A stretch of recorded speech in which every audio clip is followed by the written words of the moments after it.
Imagine someone who doesn't speak loudly, doesn't force their presence, doesn't try to impress, and yet dominates any environment they enter. Not because they seek attention, but because they carry a silent certainty that few understand, and many fear.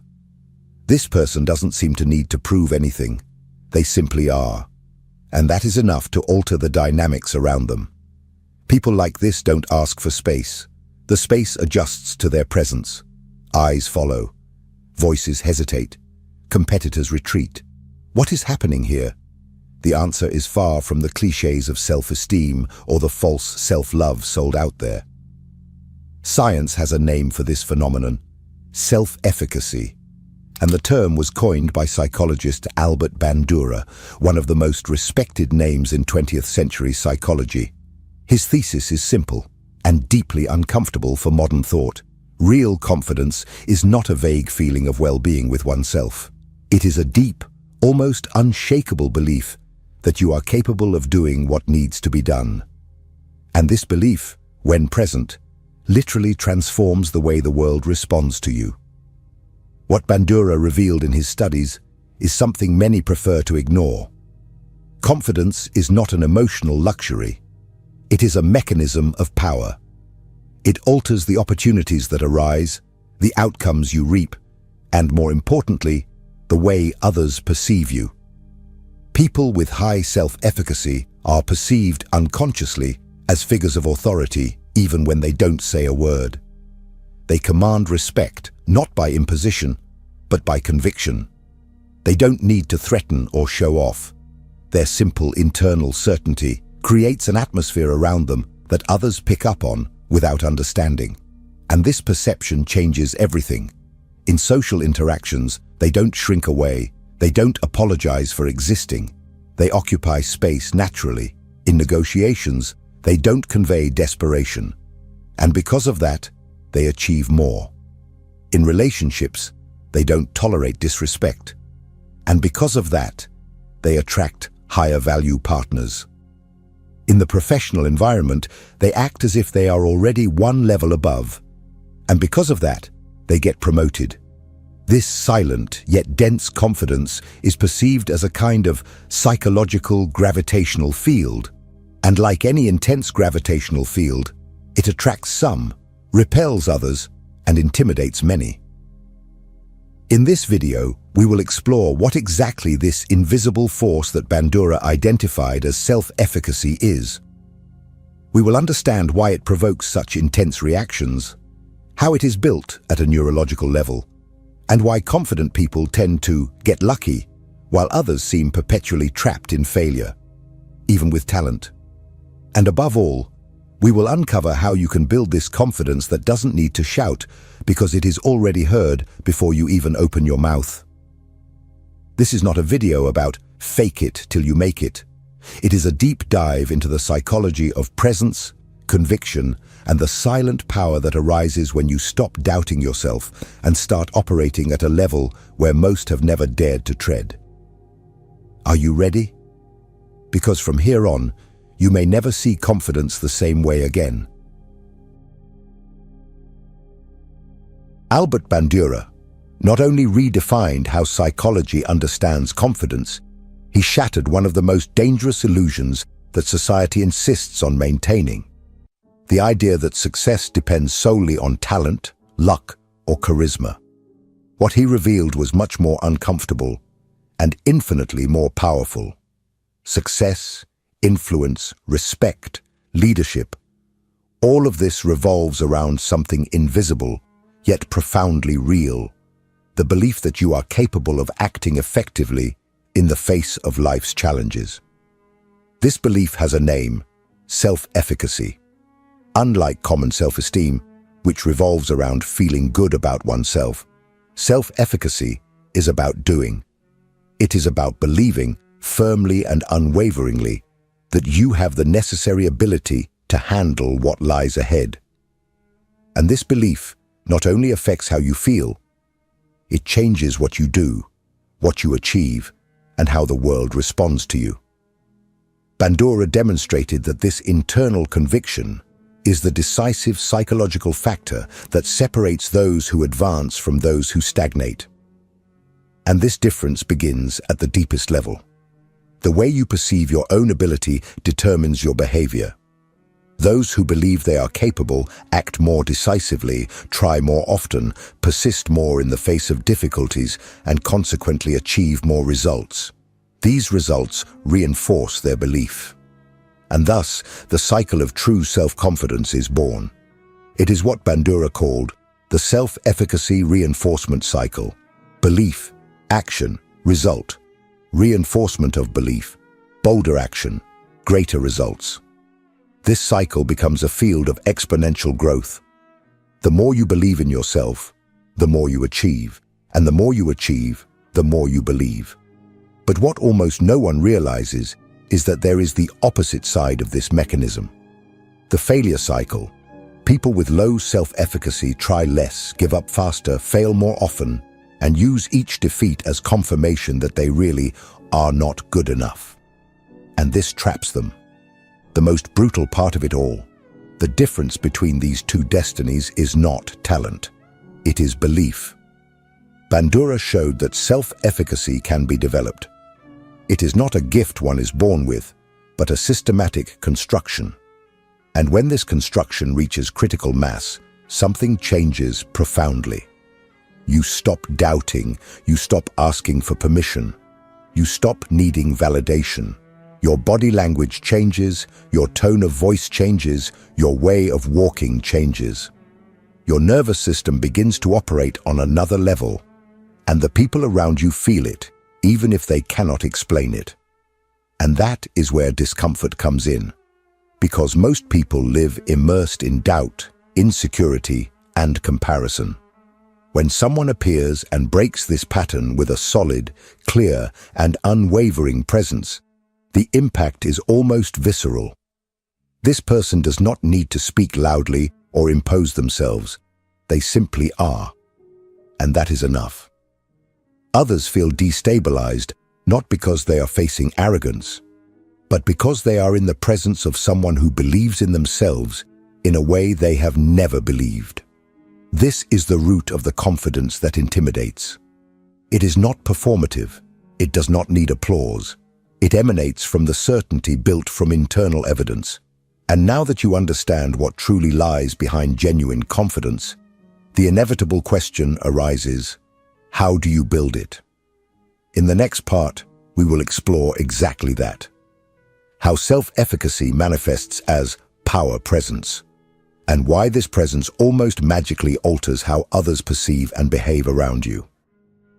If this content is making sense to you, click the subscribe button and subscribe to the channel. Thank you for your support. Have you ever noticed how certain people enter a room and automatically everyone pays attention? They don't need to raise their voice, dress in flashy clothes, or make an effort to be noticed. They simply exist with such intensity that the environment changes around them.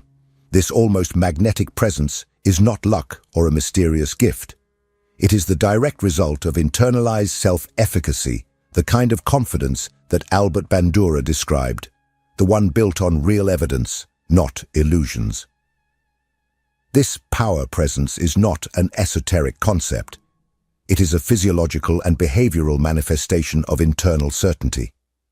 When someone has full conviction in their ability, it naturally expresses itself in their body: upright posture, measured gestures, steady gaze, absence of social anxiety, calm breathing, and no compensatory movements like nervous laughter or fidgeting. The voice gains firmness. The pauses are longer. There is no rush to fill the silence, because those who are certain do not chase validation. This presence is perceived viscerally by others, even if they do not consciously understand what is happening. The human brain, equipped with neural circuits dedicated to social reading, like the amygdala and prefrontal cortex, picks up nonverbal signals of dominance or submission in milliseconds. It is the same mechanism that operates in social animals. In any species, those who demonstrate conviction with their body command respect. And this applies in the boardroom, on a date, in casual conversation, or in a job interview. Bandura showed us that genuine confidence shapes how others treat you. This means that, contrary to popular belief, it is not others who first validate you so that you feel confident. It is you who becomes confident, and the world responds to that. Those with self-efficacy do not beg for space, do not seek approval, do not compete for crumbs of attention. These people act as if they already belong to the next level, and ironically, because of that, they come to belong. In negotiations, this posture disarms the other party. In social interactions, it sets boundaries without the need for confrontations. In relationships, it repels abusive behaviors because it communicates, "I do not tolerate this." In professional contexts, this silent presence is read as natural leadership. It's as if you are constantly emitting an invisible message. "I know what I'm doing, and I don't need your permission to do it." But this intimidating presence also unsettles. Insecure people who operate in defensive mode feel threatened not because you are aggressive, but because you exist with a strength they have not developed. You mirror to them what they are not yet. And the human ego has a hard time dealing with that. That is why truly confident people generate extreme reactions, intense admiration, or silent discomfort. It is important to understand that we are not talking here about performative arrogance or superficial domination. We are talking about something deeper. An internal state in which you know you are capable, and that knowing manifests in every aspect of your expression. This certainty is what creates what we call high psychological frequency. And when you operate in it, others feel it. The world bends, not out of submission, but out of instinctive recognition of competence. But now comes the most important question. If this presence is built, and not innate, how exactly does it develop? What are the practical steps to start building this kind of silent confidence that alters the environment around you? This is exactly what we will explore next, diving into the 4 neurological pillars of self-efficacy, defined by Bandura, that can reprogram how your brain interprets your own ability. And it all starts with a simple yet revolutionary concept: mastery experiences. Bandura not only explained what self-efficacy is, he unveiled a brutal truth that most prefer to ignore. Confidence is not an advantage. It is a survival mechanism. And this mechanism works like a hidden cycle, a psychological feedback system that silently and relentlessly separates those who advance in life from those who sink in it. Understanding this cycle is crucial because it shapes not only your outcomes, but your identity. And the most disturbing part? You are already trapped in one of these cycles, whether you realize it or not. The self-efficacy cycle works like this. The more you believe you are capable, the more you try. The more you try, the more experiences you accumulate. The more experience, the greater your chance of success. And when success comes, it is not just an outcome. It becomes living proof that your belief was real. This reinforces your confidence, which makes you act bolder, take on new challenges, and repeat the cycle at an even higher level. Over time, this spiral accelerates.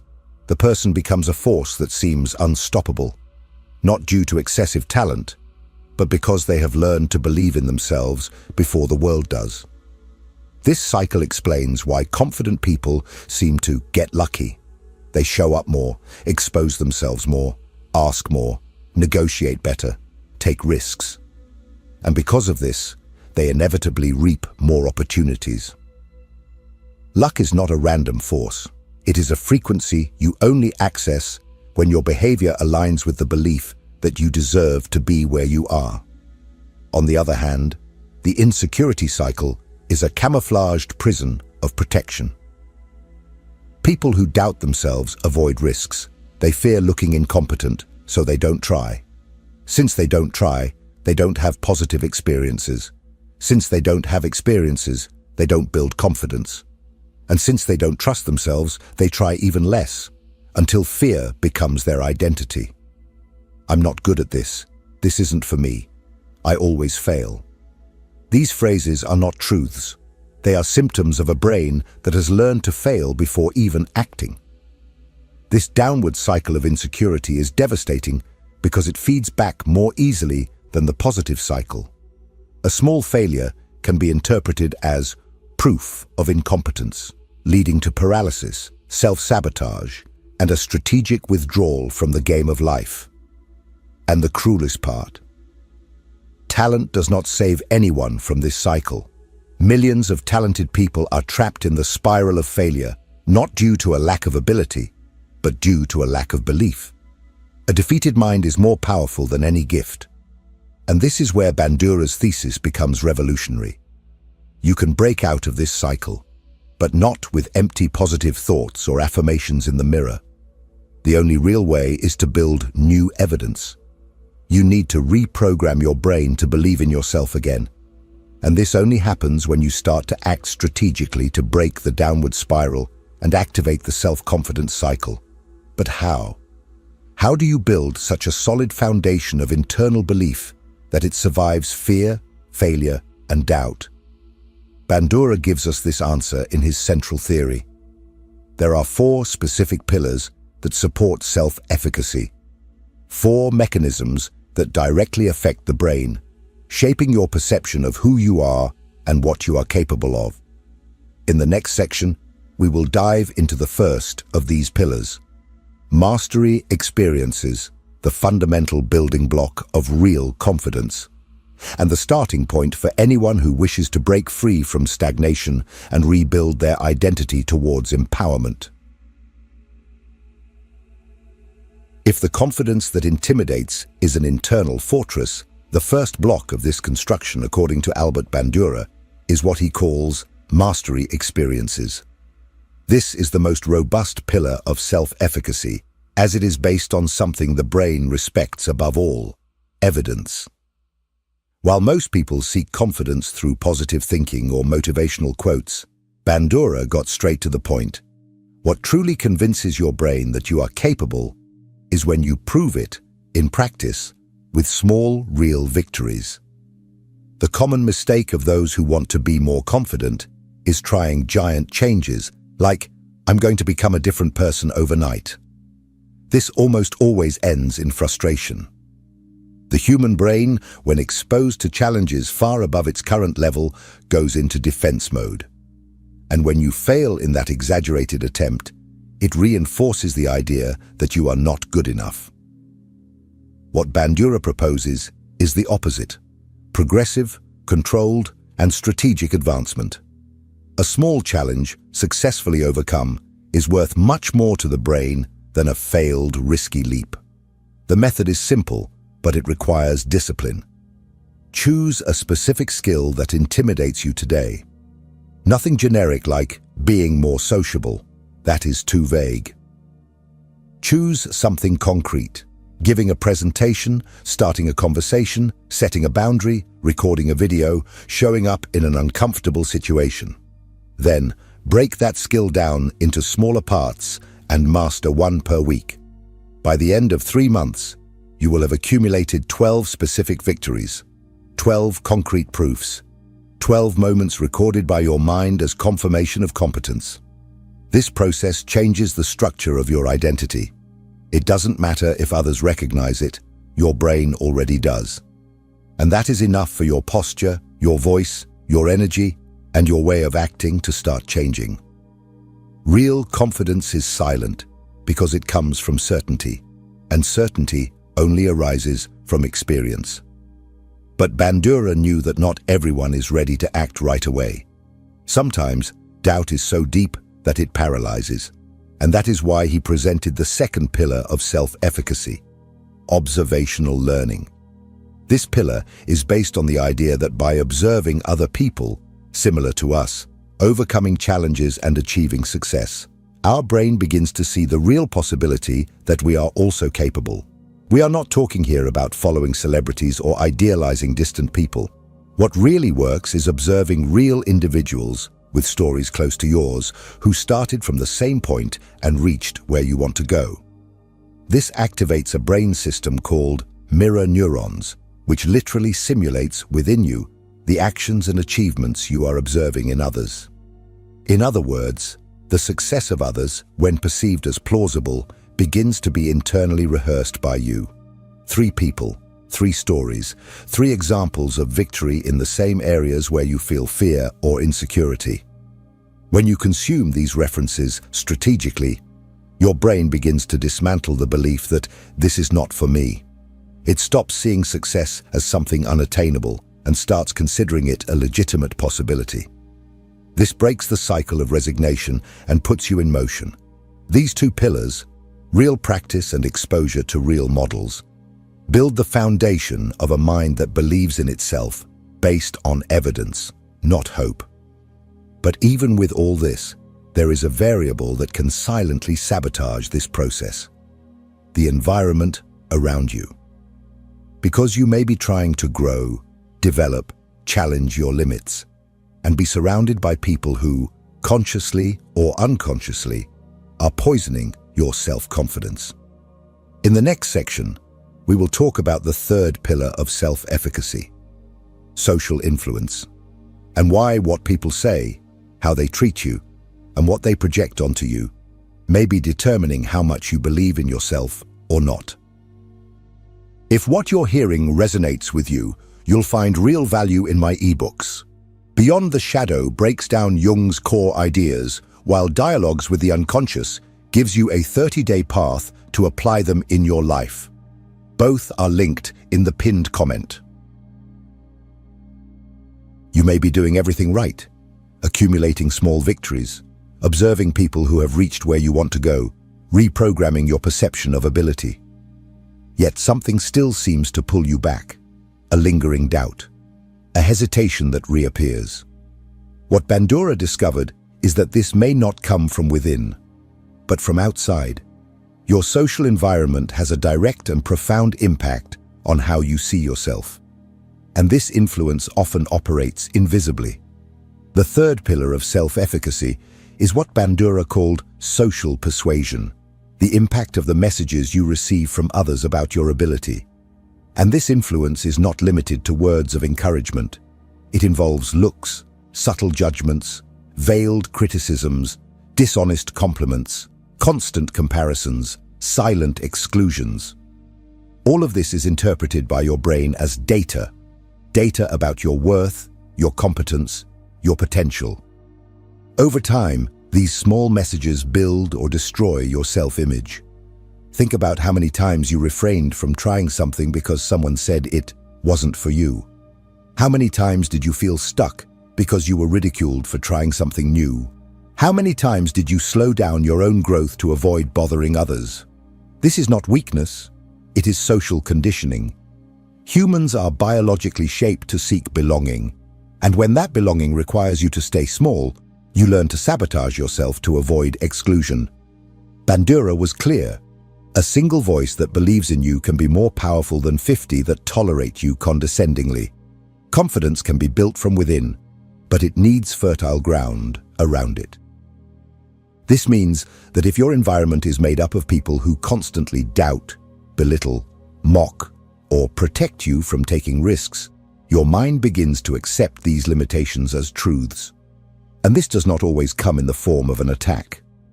Sometimes, the enemy of your confidence disguises itself as care. Don't take risks with that now. Wait a little longer. You already have a good life. Why complicate things?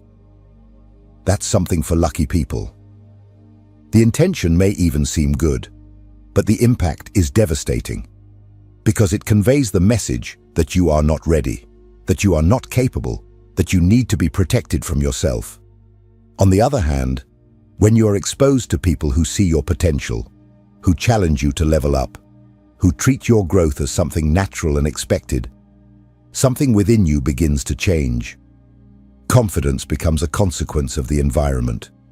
You start to behave according to what others expect of you, and if those expectations are high, you rise to meet them.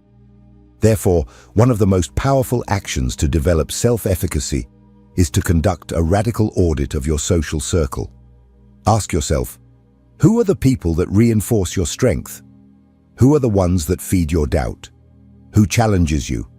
Who anesthetizes you? And have the courage to adjust that environment. Bandura made it clear, people do not live in isolation. They are shaped, reinforced, and influenced by their social networks. If you want to change your destiny, you need to change the field where your mind develops. But even the best environment does not eliminate a crucial challenge, your body. Because even when everything seems aligned, there is one last obstacle that can sabotage your performance: the way your nervous system interprets fear. Doubt often is no longer in your mind. It is in your body, in the way it reacts to the unknown. In the next section, we will explore the fourth and final pillar of self-efficacy, physiological states, and how controlling your biological response to stress can be the key to accessing your maximum confidence under pressure. Most people think that confidence is a mental state, but what Albert Bandura revealed, and what neuroscience today confirms, is that true confidence starts in the body. You may have accumulated successful experiences, have inspiring role models, be surrounded by supportive people, and still, at the moment of action, feel your heart racing, your breath becoming shallow, your hands sweating, your mind freezing. And in that moment, you conclude, I am not capable. But you are wrong. What is failing here is not your mind. It is your interpretation of your own body.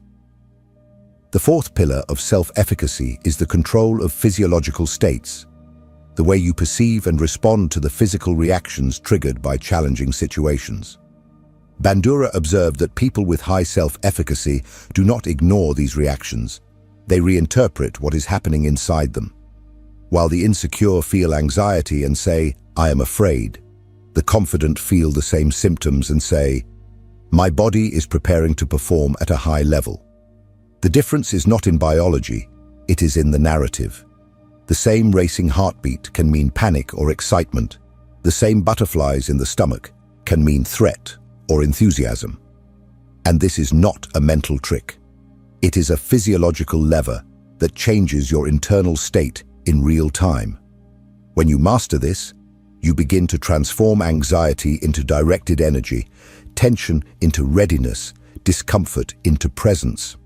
Bandura also pointed out the power of practical techniques that help regulate these states. Expansive body posture, which activates hormonal systems linked to dominance. Conscious breathing, which calms the brain's amygdala and reduces the fight or flight response. And specific visualization of success, which trains the brain to recognize the future as something familiar, not threatening. These techniques are not coaching tricks. They are strategies validated by behavioral psychology and neuroscience. When applied consistently, these practices build a body that responds to stress with focus, not with withdrawal. A body that understands that pressure is not a sign of danger. It is a sign that something important is at stake. And it is this type of body, this trained nervous system, that sustains real confidence. Because the mind can say, you can do it. But if the body says, we are in danger, you will sabotage the action. The confidence that intimidates, that impacts, that transforms environments, does not come from ready-made phrases or appearance. It comes from the sum of four forces: accumulated victories, concrete examples, the right people, and a trained body. When these elements align, something changes profoundly. You stop wishing to be capable and start living as someone who knows they are. You stop rehearsing confidence and begin to carry it in every gesture, in every silence, in every decision. And the most surprising thing, the people around you will notice this even before you say a word. They will feel it, they will react. Some will distance themselves, others will come closer. But all, without exception, will recognize something rare in you: the presence of someone who operates at another level. If this has touched you in some way, if you realize that you need to rebuild your confidence from a new place, Write here in the comments, "I choose to build evidence." This will remind you and remind others that real confidence is not felt. It is built, brick by brick, pillar by pillar. And if you want to continue this transformation, watch the next video. It is the continuation of this journey. And believe me, you need to see it. Because if you have made it this far, it is because you are ready for much more than you imagine.